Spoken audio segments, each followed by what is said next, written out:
Kaya atau tidak itu kuncinya tidak pada barang yang kamu miliki atau sesuatu yang di luar dirimu. Kaya atau tidak itu kan tergantung pada kamu merasa cukup atau belum. Jadi tidak tergantung hartamu, tergantung mentalmu, tergantung jiwamu.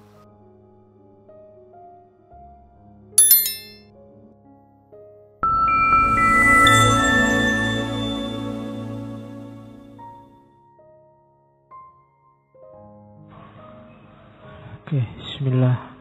Assalamualaikum warahmatullahi wabarakatuh. Bismillah, kita lanjutkan ngaji kita. Nah, terus mau kemana dengan identitas itu? Katanya Sosrokartono, ingkang dados polanipun langkah kula inggih menika jawi bares, jawi deles, sama jawi sejati. Jadi yang jadi orientasi perilaku yang saya ikuti, katanya Sosrokartono, yaitu yang pertama menjadi orang Jawa yang jujur, lugu apa adanya, tidak dibuat-buat. Mungkin ada di antara teman-teman satu dua yang dibuat-buat. Dibuat-buat itu dijawa-jawakan. Mungkin ngomongnya, kan ada itu kadang-kadang artis syuting, dia bukan orang Jawa terus dijawa-jawa ke. Kalimatnya jadi wagu. Ya, atau temenmu yang tiba-tiba pakai belangkon. Ya, padahal penghayatan hidupnya bukan penghayatan hidup Jawa, gayanya juga tidak kayak Jawa, tapi ya terus kemana-mana pakai belangkon mungkin. Itu tidak apa adanya. Jadi jadilah Jawa yang bares. Jawa bares itu ya Jawa sesuai keinginanmu, sesuai kata hatimu, sesuai bunyimu. Kalau memang tidak cocok pakai kopiah, pakai belangkon, ya tidak apa-apa. Kalau dalam agama kan pakai kopiah itu tidak wajib juga. Tidak apa-apa. Asal jiwa Jawanya tidak hilang. Apa adanya saja. Oke, makanya saya tidak pakai kopiah. Kapan itu Pak Faiz kalau ngaji kok tidak pakai kopiah? Pusing aku kalau pakai kopiah. Kadang ya kuatel, kopiah itu kan setelah beli itu kan tidak pernah dicuci sampai nanti pensiun. Lah iya, kalau dicuci kan bubar tadi. Kadang-kadang itu. Terus cuma tak jawab, nanti kalau saya pakai kopiah aku mau anggap ustadz tenanan. Nanti mau anggap kiai tenanan, wong ini yo cuma acting jadi ustadz deh. Jadi ndak usah dianggap ustadz beneran. Apa adanya memang begini. Nanti kalau tiba-tiba aku datang ke sini pakai surban, pakai jubah, kamu malah kaget. Iya, pinginnya yang ini apa adanya, santai. Nah, itu maksudnya Sosrokartono, Jawa bares, apa adanya, jujur. Kalau tidak cocok bilang tidak cocok, tidak srek bilang tidak srek. Sesuai nilai-nilai Jawa. Yang kedua, Jawa deles. Jawa seutuhnya. Deles itu ya di situ terjemahnya yang benar, yang apa? Yang sesuai Jawa yang sejati, yang seutuhnya utuh. Jangan milih jadi orang Jawa pas apa, milih jadi apa pas apa. Tidak utuh masuknya. Nyari yang menguntungkan saja. Nah, itu berarti bukan Jawa deles. Yang ketiga Jawa sejati. Jawa sejati itu ya masuk sedalam-dalamnya. Jadi yang aslinya, yang sejati. Bukan tempelan, bukan cuma acting jadi orang Jawa. Tapi memang jiwanya, memang jiwa Jawa.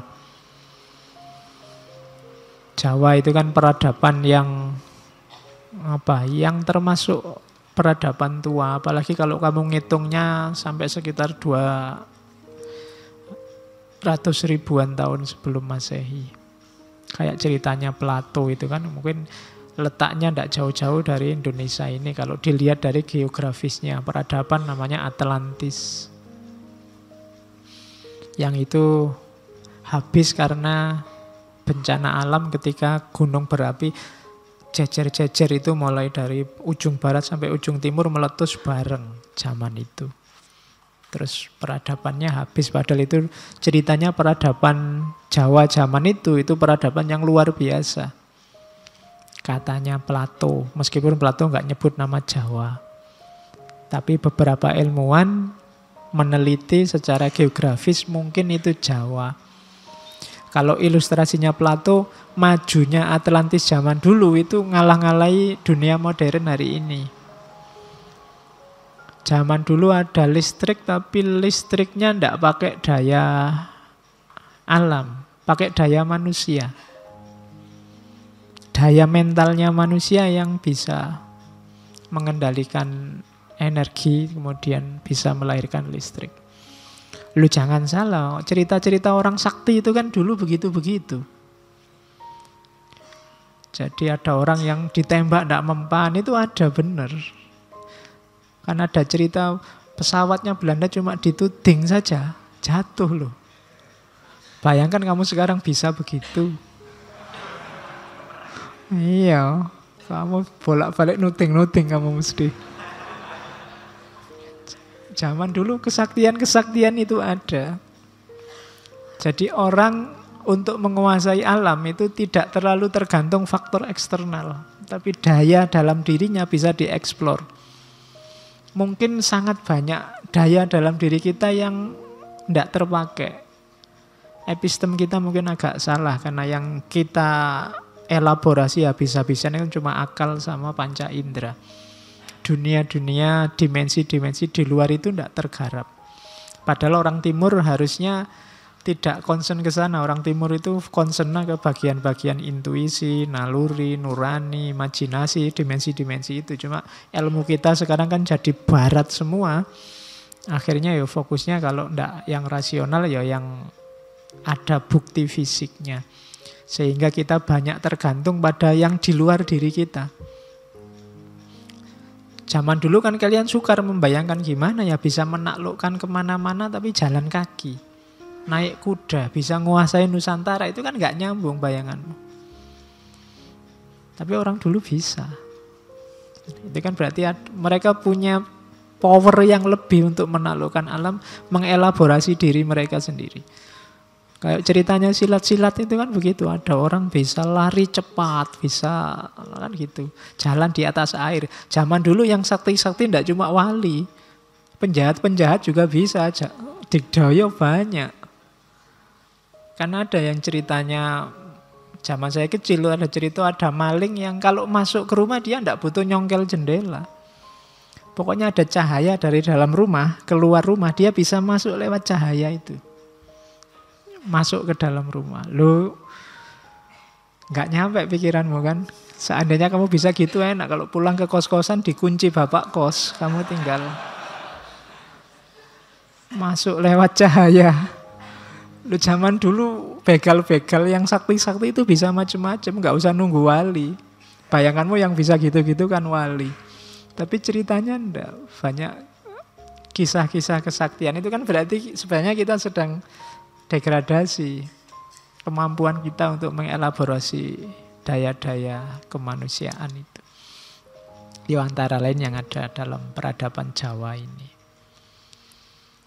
Sosrokartono itu kabarnya beliau kalau mengobati, melakukan praktek pengobatan itu berdiri. Jadi buka mulai pagi bisa sampai jam 1 malam, 2 malam beliau berdiri. Tidak duduk. Nanti mulai jam 1 sampai jam 4 harusnya istirahat. Istirahatnya main catur. Main caturnya juga sambil berdiri. Lu bayangkan besok bisa 24 jam berdiri itu. Orang-orang zaman dulu kalau sedang tafakur, muhasabah kan diam. Kalian mengilustrasikannya kayak orang tapa, kayak orang semedi itu kan. Semedi itu kalau kalian sudah masuk ke alam semedi itu mungkin waktu yang panjang rasanya sebentar. Ya kebalikannya yang latihan semedi. Yang baru latihan itu waktu sebentar kayak panjang loh, baru 10 menit. Rasanya kayak setengah jam. Tapi kalau kalian sudah masuk ke situ, waktu yang sangat panjang itu rasanya bisa. Perasaan baru sebentar sudah sore. Bisa begitu. Kalau kalian mau coba silakan, kan banyak sekarang teknik-teknik semedi. Nah, itu dunia batinnya Jawa. Pola perilaku, jadi orang Jawa yang bares, jadi orang Jawa yang deles, jadi orang Jawa yang sejati. Oke, terus ini masih panjang. Tugas hidup yang paling utama apa? Belajar. Mengenali diri. Kenapa orang tadi bisa sedahsyat itu mengelaborasi dirinya, memahami alam? Ya belajar. Tansah anglampai dados muriting agesang. Senantiasa menjalani hidup jadi muridnya kehidupan. Gurunya siapa? Kehidupan. Itu berarti orang yang aktif membaca. Alam sekitar, kehidupanmu, lingkunganmu. Jadi tansah anglampai dados muriting agesang. Sinau ngraosake lan nyumerapi tunggalipun manungsa, tunggalipun rasa, tunggalipun asal lan maksudipun agesang. Belajar merasakan. Kalau kalimatnya merasakan itu berarti tidak cuma dipahami, dibaca, berjarak dengan dirimu, tapi merasakan itu terlibat dalam hidupmu. Jadi ngeraosake lan nyumerapi tunggalipun manungsa, bahwa manusia itu satu. Tunggalipun rasa, rasa juga satu, rasa itu satu. Tunggalipun asal, kita berasal dari hal yang sama. Asal kita sama. Lan maksudipun agesang. Dan tujuan hidup kita pada akhirnya sama. Innalillahi wa inna ilaihi roji'un.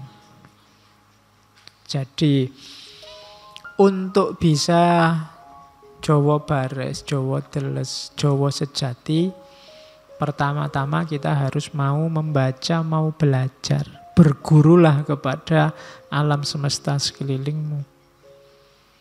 Pahami ketunggalanmu dengan alam semesta, ketunggalanmu dengan manusia yang lain. Murid gurune pribadi, guru murite pribadi, pamulangane sengsarane sesami, ganjarane ayu lan arume sesami. Yang jadi murid dirimu sendiri, yang jadi guru dirimu sendiri. Murid juga guru, guru juga murid. Pelajarannya apa? Penderitaan sesama. Bacalah sekelilingmu, banyak penderitaan, banyak kesengsaraan. Itu harus kamu baca. Kalau kamu bisa membaca itu kan tadi ngeraosake lan nyumerapi. Tidak cuma berjarak tapi juga ikut merasakan. Maka selanjutnya akan lahir keindahan hidup bersama. Jadi yang pertama, jadilah muridnya kehidupan. Belajarlah merasa jadi bagian dari alam, bagian dari lingkungan, bagian dari rasa semua manusia. Jadikan dirimu murid sekaligus guru. Guru berarti ajari dirimu, murid berarti belajarlah dari dirimu. Kemudian baca di sekelilingmu banyak sekali penderitaan-penderitaan. Dan itu semua tugasmu, wujudkan hidup yang indah bersama yang lain. Oh, ini kalimatnya luar biasa. Pengendalian diri dan pengenalan diri. Terus ceritanya masih panjang. Nah, tadi kan jalannya belajar. Sekarang tujuannya kemana? Ngawula dateng kawulaning Gusti lan memayu hayuning urip tanpa pamrih, tanpa ajrih, jejeg mantep mawi pasrah. Sebab payung kula Gusti kula, tameng kula inggih Gusti kula. Apa sih tujuan hidup kita? Tujuan hidup kita, katanya Sosrokartono, tujuan hidupku itu mengabdi kepada hamba Tuhan. Nah, ini kamu kan selama ini hambanya hilang. Ini berarti apa? Ini tujuan hidup kita sebagai khalifah. Selama ini kalian bilang mengabdi itu kan selalu yang vertikal. Iya sih, kalau itu ibadah iya. Tapi ada yang lebih penting apa? Ngawulo dating kawulone Gusti. Abdikan hidupmu untuk sesama, untuk lingkunganmu, untuk alam semesta. Jadi ngawulo dateng kawulone Gusti. Tujuannya apa? Memayu hayuning urip. Hidup ini indah. Ayo dibuat lebih indah lagi, jangan malah dirusak. Yang banyak dilakukan orang hari ini, hidup ini indah tapi didegradasi oleh manusia. Kita tidak memayu hayuning bawono. Seandainya ada pembagian rapot, itu mungkin ya rapotnya banyak merahnya itu manusia. Tidak menjalankan tugas sesuai yang diperintahkan. Kita tidak memayu hayuning urip. Lakukan tadi ngawulo dateng kawula ning Gusti lan memayu hayuning urip tanpa pamrih, tanpa takut. Tegakkan dirimu dan mantaplah. Setelah itu pasrahkan semua pada Allah. Pasrah jadi kuncinya. Kalau Allahnya hilang, susah kamu tanpa pamrih, susah kamu tidak takut, susah kamu mantap. Cara untuk bisa tanpa pamrih, tanpa takut dan mantap adalah bersandar pada Allah. Pokoknya andalkan hanya Allah saja. Sebab payung kulo Gusti kulo. Yang melindungi aku adalah Tuhanku. Yang jadi perisaiku adalah Tuhanku. Katanya Sosrokartono. Kalau kamu bisa, kamu paham kalimat ini, cuma menghayatinya dalam hidup insya Allah belum. Ya kayak saya juga insya Allah juga belum. Kita belajar bareng-bareng. Jadi hiduplah untuk mengabdi demi alam semesta yang lebih indah. Buang semua pamrih, buang semua ketakutan. Mantapkan diri di situ, tidak usah terlalu panjang mikir, kuncinya cuma satu, pasrahkan pada Allah. Allah yang melindungimu, Allah yang menamengimu, Allah yang menuntunmu. Kalau kamu sudah nyampe di level ini, jiwamu mutmainnah. Tidak terburu-buru oleh apa-apa lagi. Wasipun inggih menika ngupadosi padang ing peteng, seneng ing sengsara, tunggaling 1000 yuta. Meskipun itu maksudnya hidup ini ayo kita cari terang dalam kegelapan, ayo kita cari kebahagiaan dalam kesengsaraan. Contohnya berjuta-juta, tunggaling 1000 yuta. Jadi hidup ini memang selalu ada dua aspek, ada terang, ada gelap, ada senang, ada susah. Kalau kalian hidup hanya mau terang saja dan mau senang saja, kalian akan stres. Untuk bisa hidupmu sempurna, hidupmu utuh, kalian harus bisa menemukan terang dalam gelap, menemukan bahagia dalam sengsara.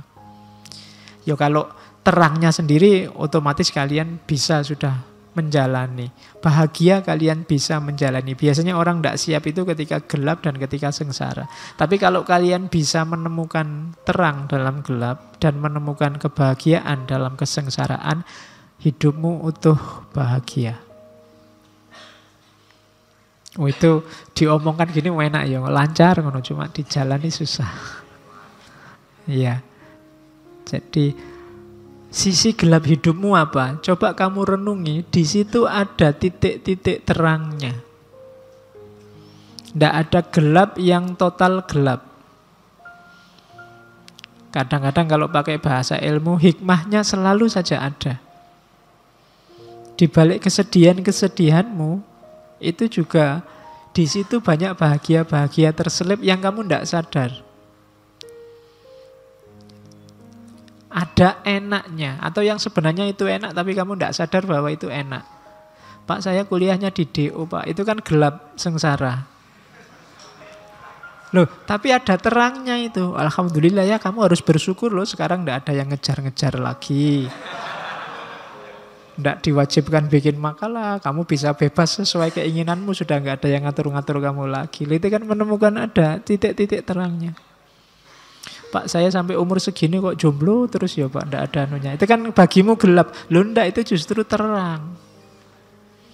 Cuma kamu tidak bisa ketemukan terangnya di situ banyak. Itu kan sudah terang bahwa kamu tidak laku. Oke. Ya ndak ya contohnya maksudnya ya ndak itu. Oke. Ya. Bisalah kalian ya kalau selama nalarmu jalan pasti kamu bisa menemukan. Kalau kamu bisa ketemu solusi ini, hidupmu bisa kayak dulu Diogenes, bisa kayak Nasruddin Hoja, ndak ada yang bikin sumpek. Semua peristiwa ketemunya tertawa dan senyum. Jadi tidak ada sisi sumpeknya hidup ini. Itu kalau kamu bisa mencari terang dalam gelap. Dan menemukan kebahagiaan dalam kesengsaraan. Diputus pacar, ketoknya ya sumpek. Tapi alhamdulillah bisa nambah wawasan nyari lagi. Nah ya kan itu terang. Dibandingkan yang bertahun-tahun pacari itu, terus kan itu wawasannya sempit. Tapi kalau banyak wawasannya luas.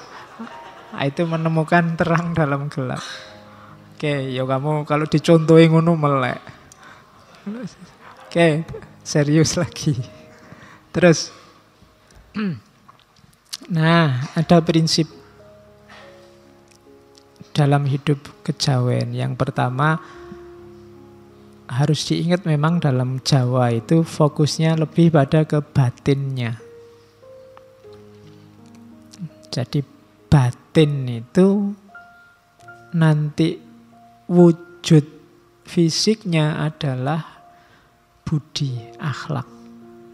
Maka prinsip yang paling utama adalah budi yang luhur.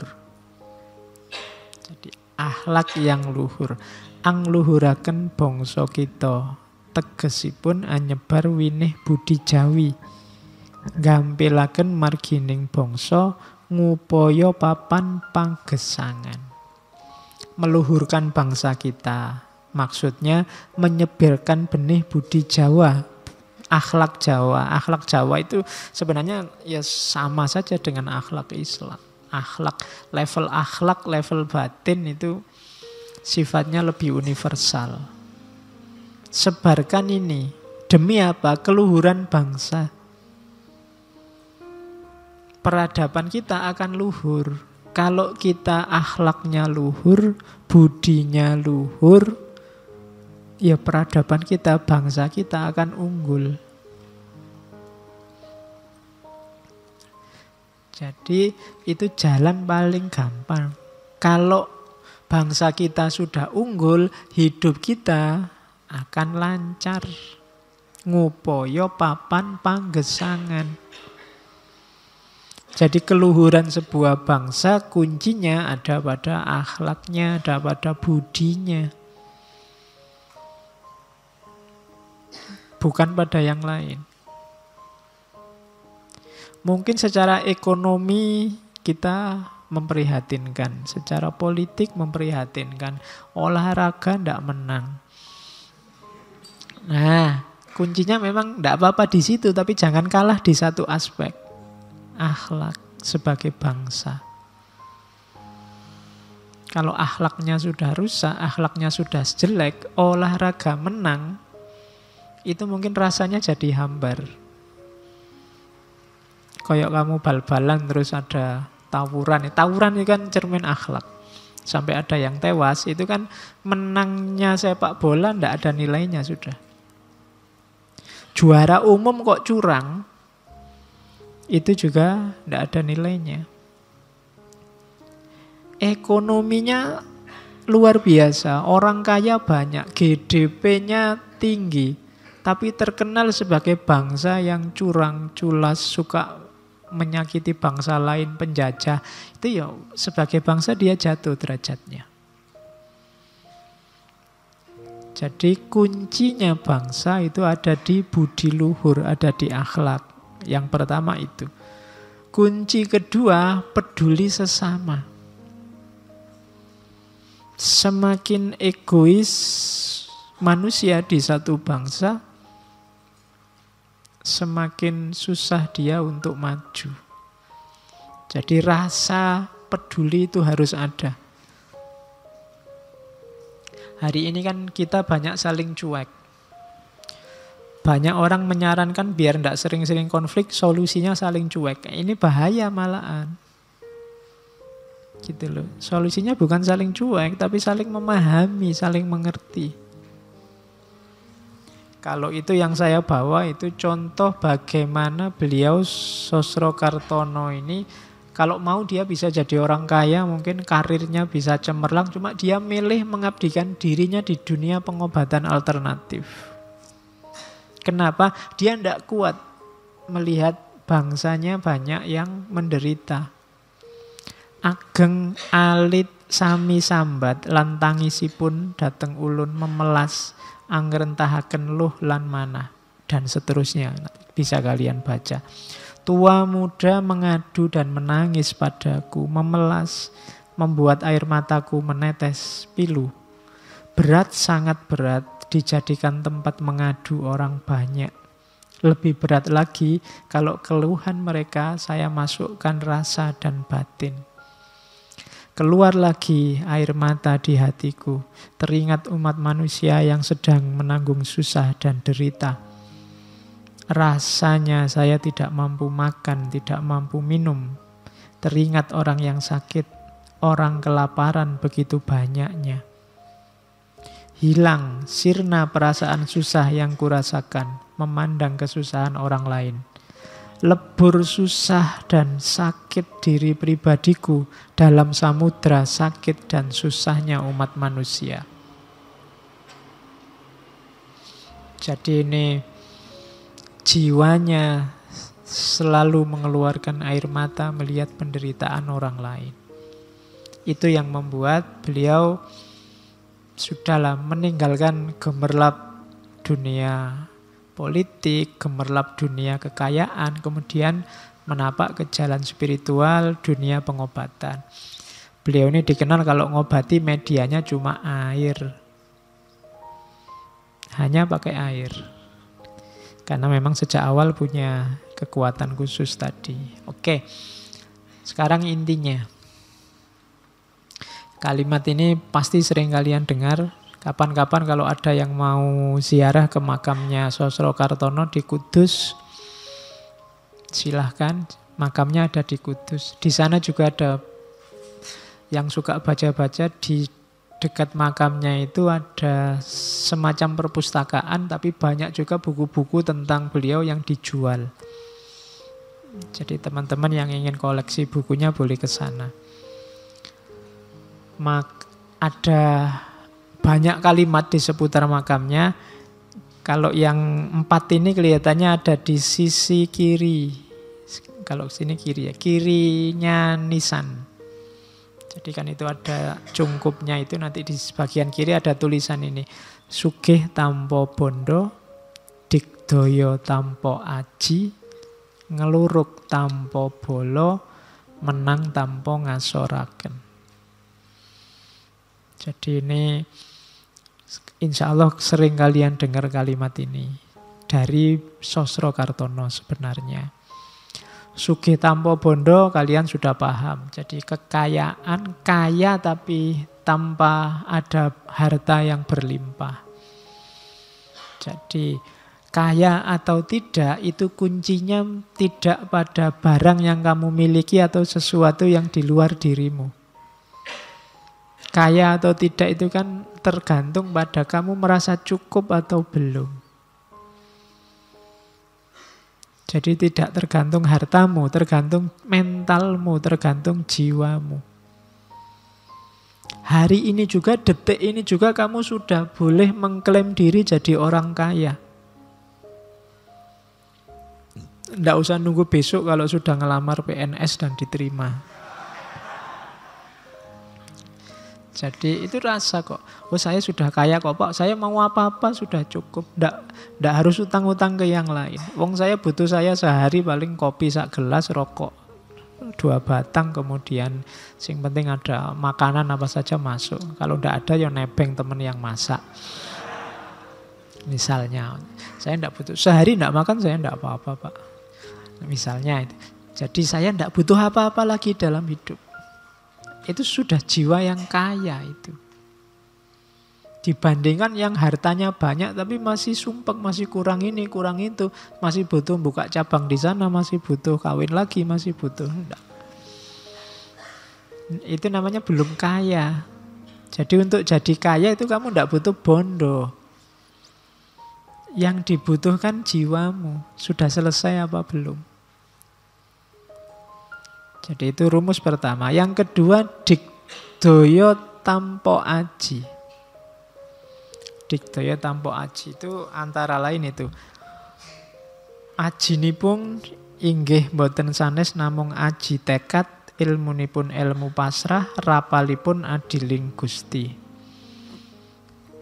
Jadi sakti tanpa jimat, tanpa jurus-jurus, tanpa ilmu.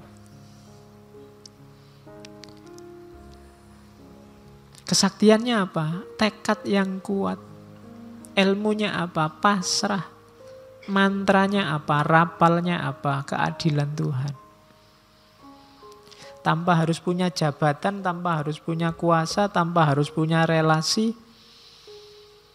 Asal kamu percaya pada keadilan Tuhan, asal kamu bisa memasrahkan semuanya pada Allah, dan kamu yakin, mantep, tekad di jalan kebenaran, maka kamu sakti. Itu digdaya tanpa aji.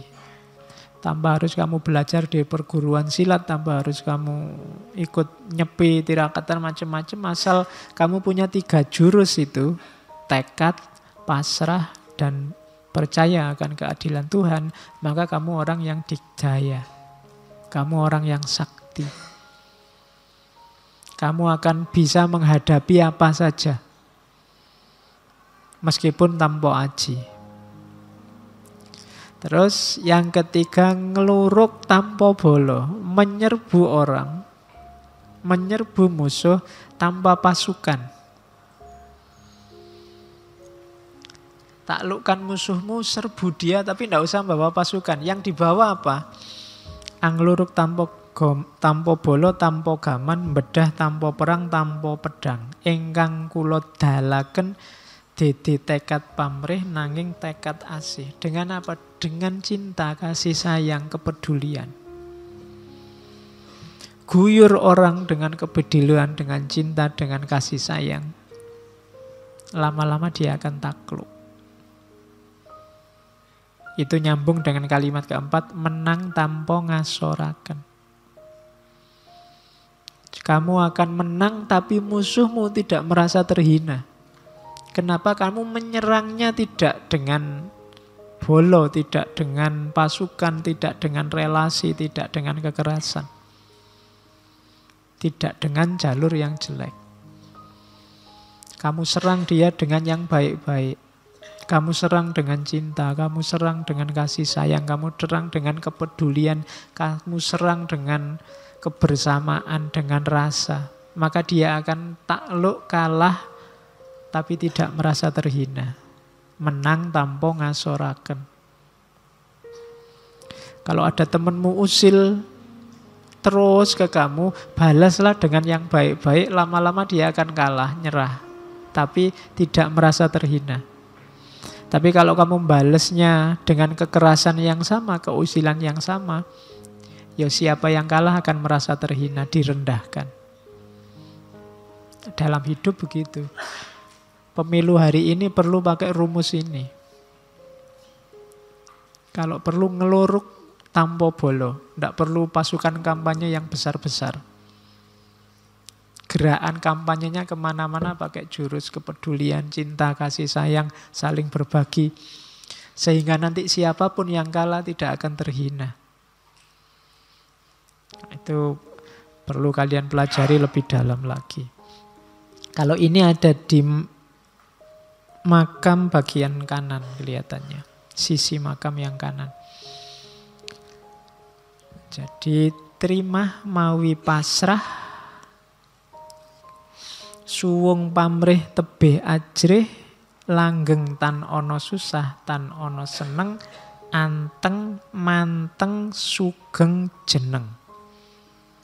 Untuk terima mawi pasrah itu ikhlas dan menerima apapun yang terjadi. Kalau pakai kalimatnya Susro Kartono, ikhlas marang opo sing wis kelakon, terima opo kang dilakoni, pasrah marang opo kang bakal ono. Ikhlas pada apa yang sudah terjadi. Yang sudah terjadi ya sudahlah, tidak apa-apa.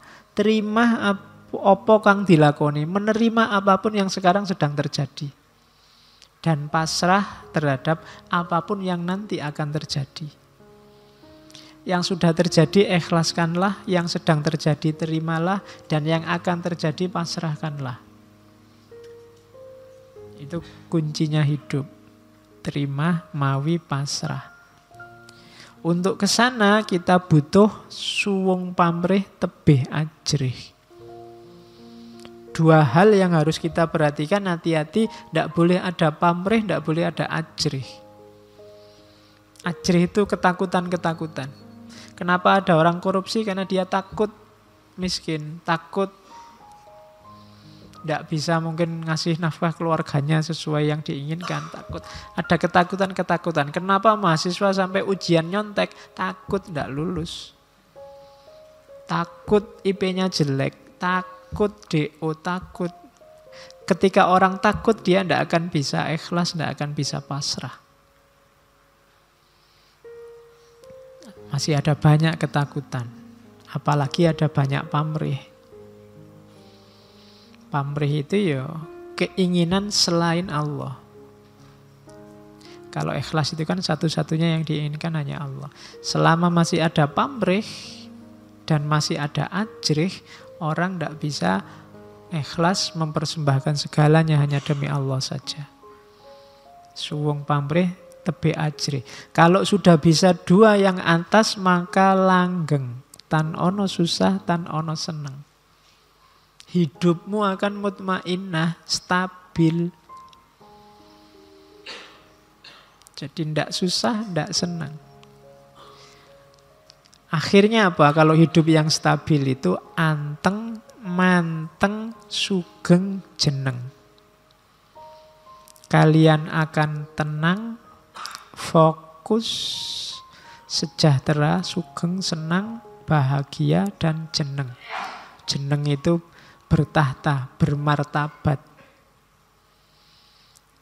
Jadi kalian bisa ikhlas pasrah, kemudian tanpa pamrih, tanpa ada apapun yang ditakuti, maka akhirnya hidupmu akan stabil, mutmainnah, jelasnya hidupmu akan tenang, fokus, sejahtera, dan bermartabat. Itulah kunci hidup Jawa. Jadi tidak kemerungsung, bukan kompetisi. Bukan siapa yang lebih maju duluan. Tapi tentram bareng-bareng, sejahtera bareng-bareng. Diawali dari suwung pamrih tebih ajrih. Semua dharma, semua kebaikan dijalankan tanpa ada alasan apa-apa selain bahwa itu baik dan itulah yang diinginkan oleh Allah. Itu falsafah hidupnya.